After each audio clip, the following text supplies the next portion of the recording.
Bien-aimés, bienvenue à tous. Aujourd'hui, nous abordons la dernière partie de ce merveilleux livre, à savoir Comprendre l'onction de Kenneth Hagin. Nous allons parler de l'onction corporative. C'est de ça qu'il sera question dans ce numéro et nous vous souhaitons la bienvenue.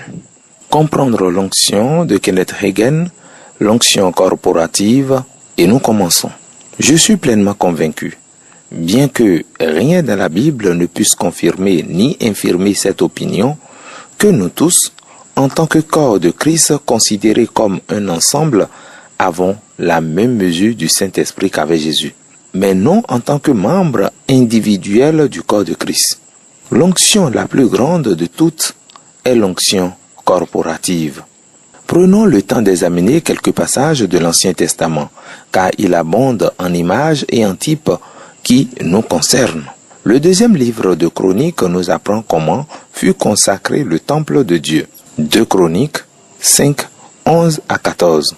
Au moment où les sacrificateurs sortirent du lieu saint, car tous les sacrificateurs présents s'étaient sanctifiés sans observer l'ordre des classes, et tous les Lévites qui étaient chantres, Asaph, Éman, Jeduthun, leurs fils et leurs frères, revêtus de byssus, se tenaient à l'orient de l'autel avec des cymbales, des luttes et des harpes, et avaient auprès d'eux 120 sacrificateurs sonnant des trompettes. Et lorsque ceux qui sonnaient des trompettes et ceux qui chantaient, s'unissant d'un même accord pour célébrer et pour louer l'Éternel, firent retentir les trompettes, les cymbales et les autres instruments, et célébrèrent l'Éternel par ses paroles. Car il est bon, car sa miséricorde durera toujours. En ce moment, la maison de l'Éternel fut remplie d'une nuée. Les sacrificateurs ne purent pas y rester pour faire le service à cause de la nuée, car la gloire de l'Éternel remplissait la maison de Dieu. Romains 6 déclare que Christ fut ressuscité d'entre les morts par la gloire du Père. Romains 8:11 affirme « Si l'esprit de celui qui a ressuscité Jésus d'entre les morts habite en vous, et qu'il fut ressuscité par la gloire du Père. » La Bible appelle la gloire du Père, c'est-à-dire le Saint-Esprit, et nous l'appelons onction. Jésus dit « L'Esprit du Seigneur est sur moi, parce qu'il m'a oint. » Luc 4:18. Dans l'Ancien Testament, le temple de Dieu était fait de main d'homme. Or, Dieu n'habite plus dans un temple terrestre, fait de main d'homme. Il habite en nous. Hébreux 3:6 nous explique la différence qui existe entre la maison de Dieu de l'Ancien Testament et la maison de Dieu du Nouveau Testament.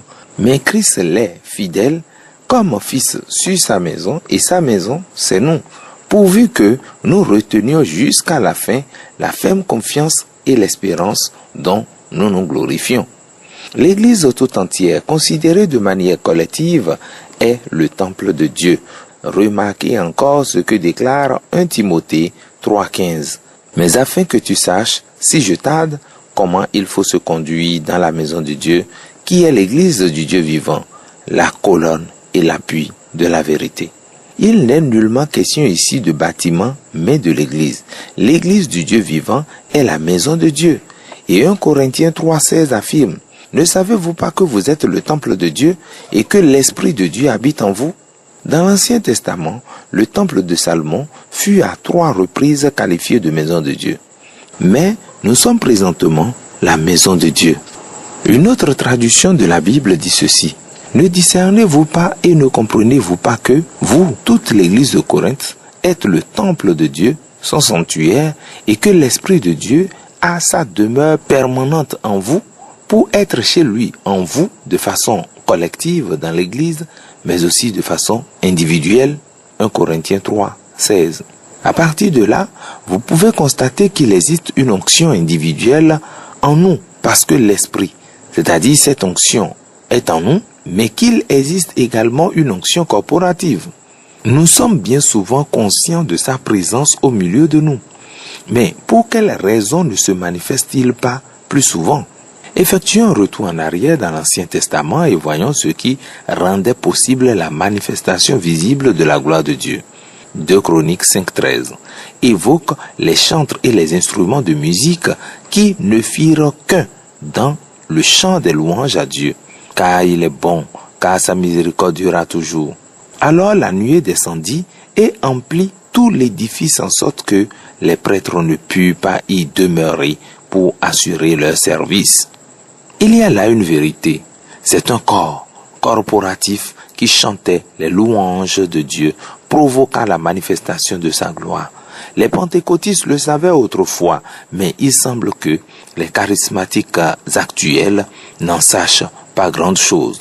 Oh, certes, nous louons Dieu et nous battons des mains, et c'est tout à fait scripturaire. Mais Dieu désire nous enseigner des réalités relatives à son esprit, afin que nous puissions pénétrer dans la pleine manifestation de ce qu'il a en réserve pour nous. En effet, l'onction corporative est bien supérieure à l'onction individuelle.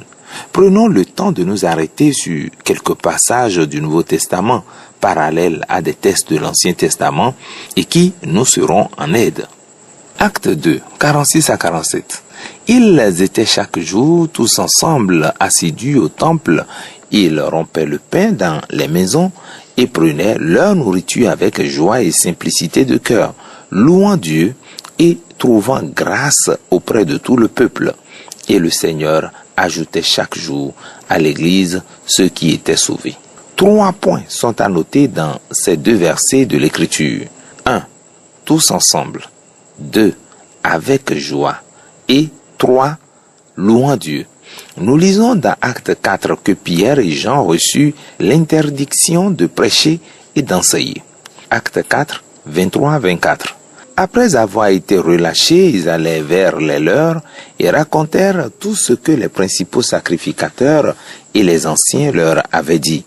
Lorsqu'ils l'eurent entendu, ils élevèrent à Dieu la voix tous ensemble et dirent, « Seigneur, toi qui as fait le ciel, la terre, la mer et tout ce qui s'y trouve. » Une fois encore, nous trouvons cette expression, « tous ensemble », « ils » au pluriel. Tous élevèrent la voix. Nous avons le texte de la prière qu'ils prononçaient. Bien sûr, il ne dit pas tous les mêmes paroles, mais le Saint-Esprit inspira Luc pour l'écriture et lui nous donna ce que Dieu entendit.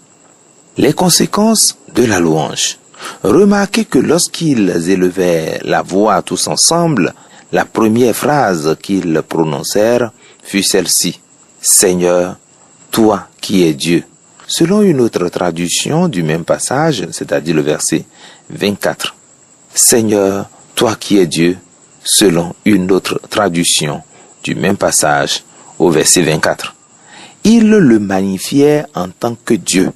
Et lorsqu'ils eurent prié, le lieu trembla. Cette prière provoqua une manifestation de la gloire de Dieu, de la puissance de Dieu, de l'onction de la puissance du Saint-Esprit. Le lieu où ils étaient réunis trembla, pas seulement les gens, mais la maison fut elle aussi ébranlée.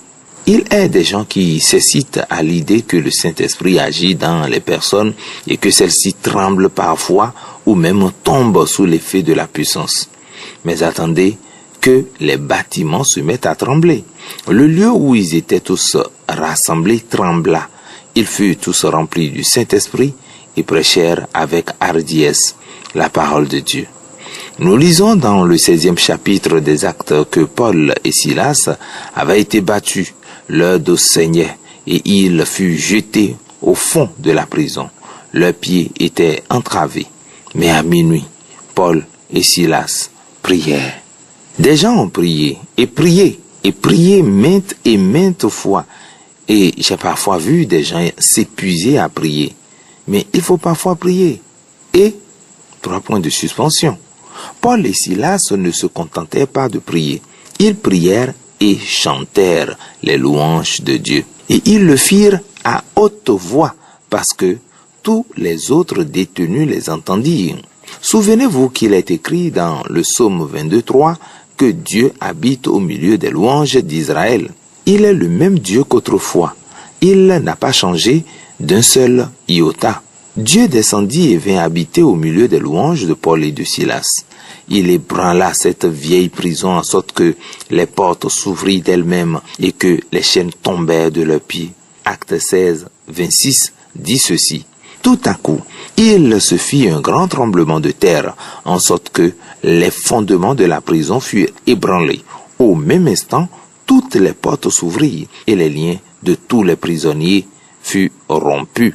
Il ne s'agit cependant pas d'un tremblement semblable à ceux dont nous avons l'habitude, car il ne se produisit qu'au seul lieu où était rassemblé ce petit groupe.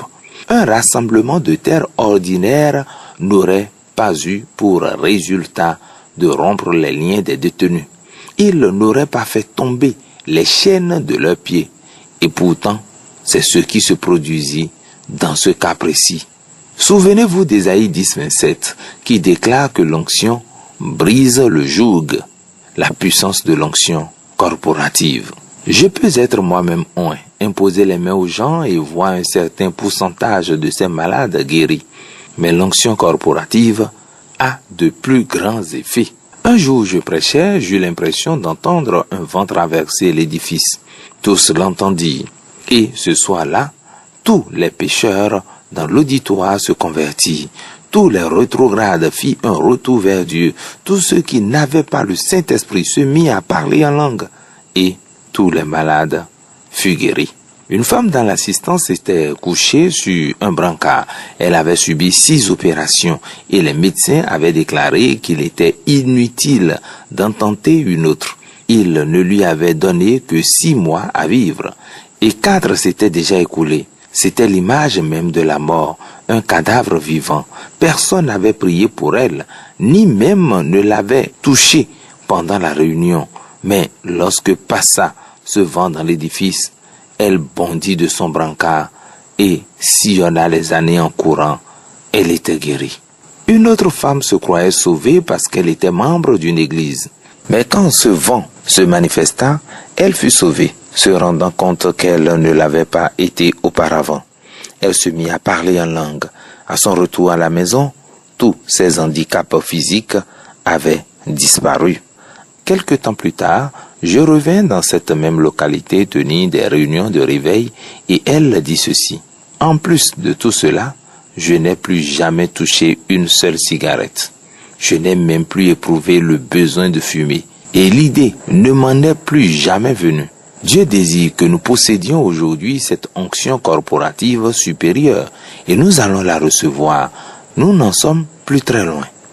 Au cours de l'un des séminaires que nous organisions au centre de formation biblique Rima sur le Saint-Esprit, j'enseignais que le Saint-Esprit vient habiter dans le croyant dès la nouvelle naissance et que le Saint-Esprit descend sur nous par le baptême dans le Saint-Esprit. Un soir, alors que nous nous étions tous laissés emporter dans l'Esprit, la puissance de Dieu descendit sur nous et les 3000 participants se mirent à danser. Un ambassadeur africain près des Nations Unies se trouvait parmi nous. Même lui dansa dans l'esprit. Il y avait des années de cela, j'ai vu dans la Pentecôte des gens danser dans l'esprit. Et il m'arrive de danser moi-même dans l'esprit. Mais je n'avais jamais vu de ma vie rien de semblable, bien qu'il n'y eût pas de chauffe cependant. Il arrive trop souvent que des gens essaient de provoquer des manifestations selon la chair qui ne déclenchent aucune manifestation de puissance. Ceci est en vérité fort désagréable. Tandis que nous dansions et que nous louions Dieu, les gens furent guéris dans toute la salle. Alors que cette onction corporative commençait à faire sentir son efficacité, les gens étaient guéris en tout point du bâtiment, aussi facilement que l'on fait claquer ses doigts. Il se trouvait un jeune homme de 12 ans qui marchait avec des béquilles car il s'était cassé la jambe en faisant du football. Il posa ses béquilles et se mit à descendre l'allée en courant. Mon petit-fils, lui était sur l'estrade et pleurait. Il fut instantanément guéri. Je n'eus pas à intercéder pour la guérison de quiconque. Vous savez, nous étions tous un dans l'adoration. La parole de Dieu invite à louer Dieu dans la danse. Musique et danse appartiennent à Dieu et à son peuple. Mais le diable s'est emparé de ces deux arts et les a pervertis. Avez-vous jamais remarqué la place que tient la louange dans l'Ancien Testament? D'aucuns contesteront. Oui, mais frère Hagen, c'était dans l'Ancien Testament. Je le sais. Et c'est exactement ce que je voulais vous faire dire. Si la louange tint une telle place dans l'adoration, le ministère à l'époque vétérotestamentaire, où abondaient les types et les ombres du Nouveau Testament, à combien plus forte raison devrait-elle jouer un rôle important dans notre dispensation? La prière dans l'unité. Arrêtons-nous à présent sur un autre exemple de prière dans l'unité que nous offre le Nouveau Testament. Acte 13 nous rapporte ceci. Acte 13, les versets 1 et 2. Il y avait dans l'église d'Antioche des prophètes et des docteurs, Barnabas, Siméon appelé Niger, Lysius de Cyrène, Manahem, qui avait été élevé avec Hérode le tétrarque, et Saul. Pendant qu'ils servaient le Seigneur dans leur ministère et qu'ils jeûnaient, le Saint-Esprit dit, « Mettez-moi à part Barnabas et Saul pour l'œuvre à laquelle je les ai appelés. » Ces 5 hommes servaient le Seigneur et jeûnaient, ce qui entraîna une manifestation de l'Esprit. L'aboutissement fut une révélation. Si nous parvenons à découvrir de quelle manière ils priaient, et si nous prions de la même manière, nous verrons les mêmes résultats. Avant de trouver une réponse à cette question, lisons également le 22e chapitre des Actes. De retour à Jérusalem, comme je priais dans le temple, je fus ravi en extase. Acte 22, 17. Paul priait et fut ravi en extase. Sa prière eut pour conséquence une manifestation de la puissance de Dieu, du Saint-Esprit. Jésus apparut à Paul et lui déclara, « Hâte-toi et sors promptement de Jérusalem, parce qu'ils ne recevront pas ton témoignage sur moi. » Acte 22, le verset 18. Comment Paul priait-il? Je suis certain qu'il priait dans sa langue. Mais 1 Corinthiens 14, 18 nous livre une petite clé. Je rends grâce à Dieu de ce que je parle en langue plus que vous tous. Et, écrivant à l'église d'Éphèse, il s'exprima en ces termes. Faites en tout temps, par l'écriture, toutes sortes de prières et de supplications. Veillez à cela avec une entière persévérance et priez tous les saints. Éphésiens 6, 18. Rappelez-vous ce que nous avons lu dans Acte 4, 23 à 24. Je suis sûr que quelques-uns parmi eux priaient avec leur propre intelligence. Je suis également sûr que la plupart d'entre eux priaient avec leur esprit. Ce dont il est question, c'est de l'interprétation de leur voix. N'avez-vous pas remarqué qu'il est dit, ils élevèrent à Dieu la voix et non leur voix. Je suis convaincu qu'ils étaient nombreux à parler en d'autres langues. Lorsque Paul priait dans le temple et qu'il fut ravi en extase, il priait dans l'esprit, aussi bien qu'avec son intelligence. 1 Corinthiens 14, 14 et 15. Il faut la prière de l'esprit pour voir des résultats de l'esprit. Il est dit dans Acte 13 que Paul et les autres servaient le Seigneur, mais comment croyez-vous qu'ils le faisaient? Dans la prière et la louange ou dans les chants? Éphésiens 5, 19 dit ceci. Entretenez-vous par des psaumes, par des hymnes et par des cantiques spirituels, chantant et célébrant de tout votre cœur les louanges du Seigneur. C'est cela, servir le Seigneur, n'est-ce pas? Allons un peu plus loin. Paul, écrivant à l'église de Colosse, dit que la parole de Christ habite parmi vous abondamment. Instruisez-vous et exhortez-vous les uns les autres par des psaumes, par des hymnes, par des cantiques spirituels, chantant à Dieu dans vos cœurs sous l'inspiration de la grâce. Colossiens 3, 16. Chantant à Dieu. Vous voyez cela? Non seulement pouvons-nous nous servir les uns les autres, mais encore sommes-nous en mesure de servir le Seigneur. Je suis sûr qu'il le faisait. Il s'exprimait par des psaumes et des hymnes, chantant au Seigneur, servait le Seigneur, priaient dans leur propre langue et priaient aussi en langue. Et pendant qu'ils servaient le Seigneur et jeûnaient, le Saint-Esprit s'adressa à eux. Vous le constatez donc. Cette sorte de prière entraîne la manifestation de la puissance de Dieu et de l'Esprit de Dieu. Tandis que ces 5 hommes servaient le Seigneur et jeûnaient, ils priaient ensemble, ils adoraient Dieu ensemble. Il y avait quelque chose dans la prière d'unité. Il y a quelque chose dans l'adoration de Dieu dans l'unité. Il y a quelque chose dans la louange dans l'unité. Je pense que le Seigneur savait très bien ce qu'il faisait en envoyant ses 2 disciples 2 à 2. Jésus fit lui-même cette déclaration dans Matthieu 18, 19. Si 2 d'entre vous s'accordent sur la terre pour demander une chose quelconque, elle leur sera accordée par mon Père qui est dans les cieux. Des réunions de croyants. Au cours des 12 années où j'exerçais le ministère de pasteur, je réussis à amener une seule église à cette unité qui, à ce que je crois, devrait être celle de l'église du Nouveau Testament. Il était tout à fait ordinaire de voir se produire des miracles car le surnaturel se manifestait souvent.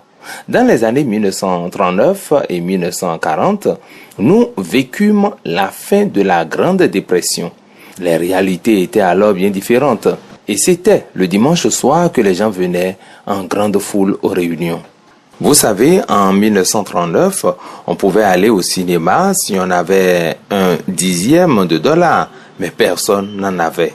Alors, les pécheurs se rendaient à l'église. Ils remplissaient le bâtiment et la cour de l'église.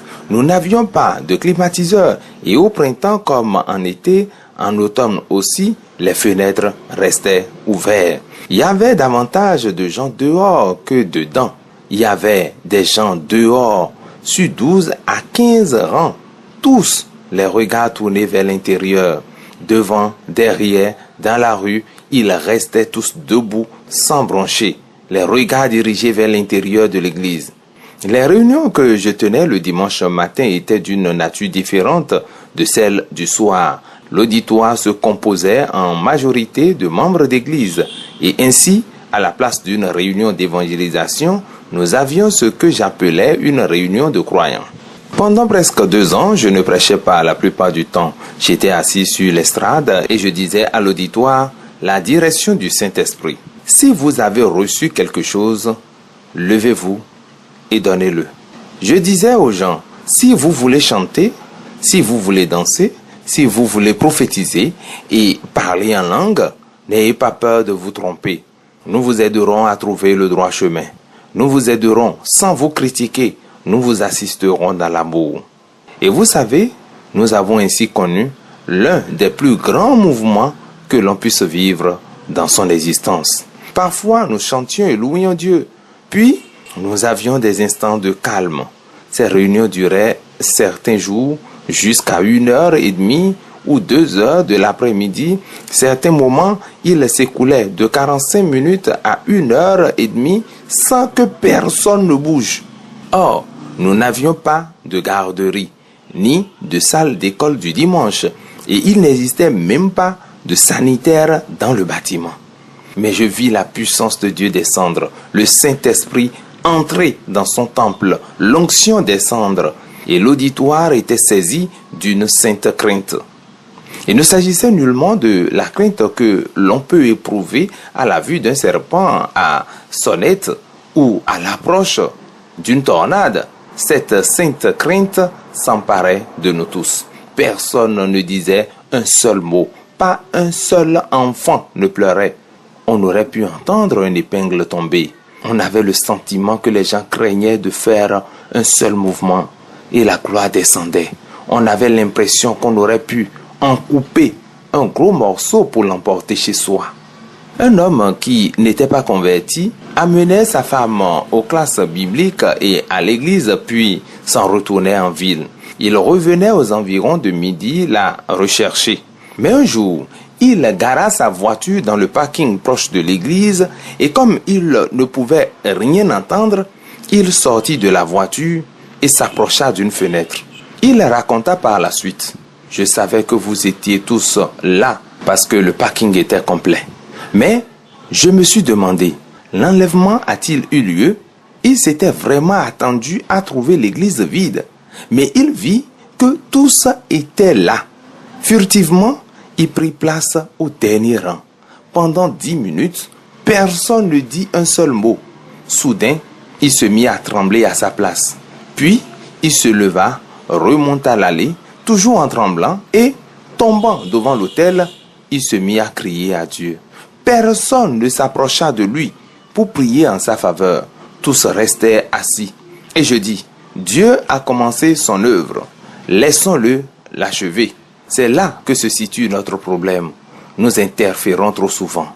Mon plus jeune frère, âgé de 16 ou 17 ans, vint me rendre visite un été. Par gentillesse, il était venu aux réunions. Un jour, lors d'une de ces réunions de croyants, alors qu'il était assis sur sa chaise, il se mit à trembler, se leva et toujours en tremblant des pieds à la tête, arriva jusqu'à l'autel. Il se convertit et se mit à parler en langue. L'événement suivit son cours sans la moindre intervention de notre part. Dieu avait commencé son œuvre. Nous voulions le laisser l'achever. J'ai vécu semblable fait maintes et maintes fois. Quand un pécheur entrait, 99 fois sur 100, il se convertissait sans la moindre intervention extérieure. Nous devrions bien laisser le Saint-Esprit se manifester ainsi. C'est ce qui se produisit dans l'église méthodiste, il y a bien longtemps de cela. Au cours des réunions que tenait Charles Finet, la puissance de Dieu saisissait les pécheurs et ils tombaient. Le miraculeux, le surnaturel retint l'attention des gens. Mais dans la plupart des endroits où j'ai exercé le ministère de pasteur, je ne réussis pas à amener l'Église à cette unité, à cette attitude qui laisse passer le courant de l'Esprit, à cette louange commune de Dieu. Je crois que Dieu désire que nous revenions à cela. J'attends avec impatience de grandes réunions comme celle de Tulsa, où 20 000 personnes étaient présentes et où la puissance de Dieu pourra passer dans l'assistance et sans qu'il y ait de file d'attente composée de gens venus demander la prière de guérison. Chacun pourra alors rentrer guéri chez soi. Quiconque n'aura pas le Saint-Esprit regagnera son domicile en parlant en langue. N'importe quel pécheur rentrera chez lui sauvé grâce à sa puissance et à sa présence. Je rentrais un jour à Tulsa après avoir tenu quelques réunions à Denver. Une femme m'écrivit ceci. Frère Hagin, mon mari et moi voudrions vous faire part de bonnes nouvelles. Mon mari s'est rendu à l'une de vos réunions. Il n'était pas converti et il était atteint d'une très grave maladie de cœur. Les cardiologues lui avaient déclaré qu'il pourrait tout au plus vivre encore 6 mois. Elle aimait son mari et désirait sa guérison. Et continuait-elle. Je n'ai pas cessé de le harceler et de le pousser à venir. C'est ce qu'il a fini par faire. Mais lorsque nous sommes arrivés à la réunion, la salle était comble. Monter à la tribune lui était difficile en raison de son état cardiaque. Mais nous avons quand même réussi à y aller et nous avons occupé les 2 dernières places libres. J'étais très gêné parce que pendant votre prédication, il disait « Je n'en crois pas un mot. Ce n'est pas vrai. » Les gens assis autour de nous lui demandaient de se taire. J'étais extrêmement gêné. J'aurais voulu pouvoir rentrer la tête dans les épaules. Certains moments, il allait presque jusqu'à jurer. Il tenait des propos horribles. C'est alors que vous vous êtes mis à imposer les mains aux gens et qu'ils ont commencé à tomber sous la puissance de Dieu. Et il disait, tout cela n'est que de l'hypnotisme et rien d'autre. Voilà, c'était tout ce que savait cette femme. Mais je vais maintenant vous raconter ma version des faits. J'imposais les mains aux gens qui se trouvaient dans la file d'attente et vis soudain une nuée de gloire entrer. C'était une nuée, mais semblable aux vagues de la mer. Je la vis arriver et alors je reculais jusqu'au fond de l'estrade parce que si je m'étais avancé vers elle, je serais tombé avec les gens. Elle s'arrêta au-dessus de leur tête, après quoi je fis seulement un mouvement de la main et tous tombèrent comme des dominos. Et cette femme continuait sa lettre. Vous étiez à peu près à la moitié de la 2e file d'attente lorsque soudain vous avez reculé, précisément à l'instant où j'avais reculé sur l'estrade. Mon mari s'est alors mis à dire « Ça vient sur moi, ça vient sur moi, ça vient sur moi ». Elle ajoutait « Je lui ai alors demandé « Qu'est-ce qui vient sur toi ?» Cette puissance dont tu parles. Et il fut guéri instantanément. Et elle concluait en disant, « Je voudrais vous dire que non seulement il a reçu un cœur physique tout nouveau, mais aussi un cœur spirituel tout nouveau. C'est un homme nouveau. Je ne crois pas que ceci ne se produise que dans quelques cas isolés. La gloire peut se manifester. Cette femme m'écrivit aussi que son mari était retourné chez son cardiologue qui avait déclaré, « Eh bien, il y a quelqu'un là-haut qui vous aime. Vous avez un cœur tout neuf. » Son cœur fonctionnait désormais à la perfection. La gloire de Dieu avait rempli le temple de Dieu. Vous êtes le temple de Dieu. Ne discernez-vous pas et ne comprenez-vous pas que l'église de Corinthe tout entière, que l'église tout entière ici ou ailleurs est que vous êtes le temple de Dieu et que l'Esprit de Dieu habite en vous de manière collective dans l'église et en vous individuellement? Nous devrions nous attendre à ce qu'il fasse ce qu'il a promis, à ce qu'il nous enseigne et nous conduise. Nous nous attendons à ce que celui qui exerce le ministère soit oint. Et nous grognons s'il ne l'est pas, n'est-ce pas? Mais qu'en est-il de notre responsabilité en tant que membre de cette maison de Dieu, du corps de Dieu? Voilà qui met un thème à cette lecture. Mais ce n'est pas fini, il y a une prophétie que l'auteur a laissée ici et nous vous donnons lecture. Prophétie. Nous entrons à présent dans les choses de Dieu et j'entendis l'Esprit dire, une plus grande révélation sera manifestée dans ce domaine, mais elle doit venir ligne après ligne et précepte après précepte. Mais lorsqu'elle viendra, des hommes et des femmes seront emportés par le courant de l'Esprit. Et cette décennie, celle que vous vivez, connaîtra une telle manifestation de ma puissance, de ma gloire, de mon esprit et de mon onction, que ce sera source de perplexité pour tous. Beaucoup de ceux qui se trouvaient sur les bords de ce mouvement de Dieu reculeront en disant « Ah, c'est du fanatisme. Nous ne pouvons accepter cela. Pour nous, les choses doivent se faire d'une manière calme et sereine. Ne laissez jamais, jamais, jamais la rancune s'installer en vous à l'encontre de ceux qui vous critiquent ou de ceux qui médisent de vous. Ne laissez jamais le moindre ressentiment, ni la moindre mauvaise volonté, ni le moindre mauvais sentiment prendre racine dans votre cœur, mais poursuivez votre marche. Marchez dans l'amour, marchez dans la puissance, marchez dans l'esprit. Marchez avec le Seigneur et il viendra à vous et se manifestera à vous. Il est même écrit dans les Écritures qu'il viendra à nous comme la pluie. Et ainsi le Saint-Esprit descendra et la puissance de Dieu se manifestera et il s'en suivra une grande rétribution. Un grand nombre sera béni. De grands et merveilleux jours vous attendent.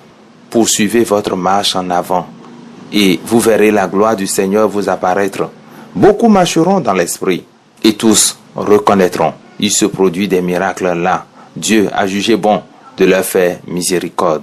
Mais non, ces gens ont jugé bon de se laisser emporter par le courant de Dieu, de marcher avec Dieu, car il est à l'œuvre sur terre ce soir, et il habite son corps qui est l'Église, la maison de Dieu, et sa gloire remplira ce temple.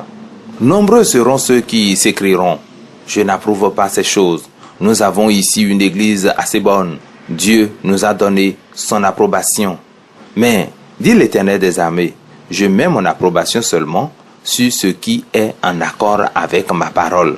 Pénétrez cette parole et laissez l'Esprit vous ouvrir cette parole, pas uniquement à votre intelligence, mais recevez-en la révélation dans votre esprit et votre esprit sera vivifié et deviendra plus sensible aux choses de Dieu. Et lui, par l'intermédiaire de votre esprit, pourra vous enseigner, vous reprendre et vous diriger. Kenneth Hagin. Et c'est la fin de ce merveilleux livre, Comprendre l'onction. Merci de nous avoir suivis. À très bientôt pour la lecture d'un autre livre. Que le Seigneur vous bénisse. Jésus est Seigneur.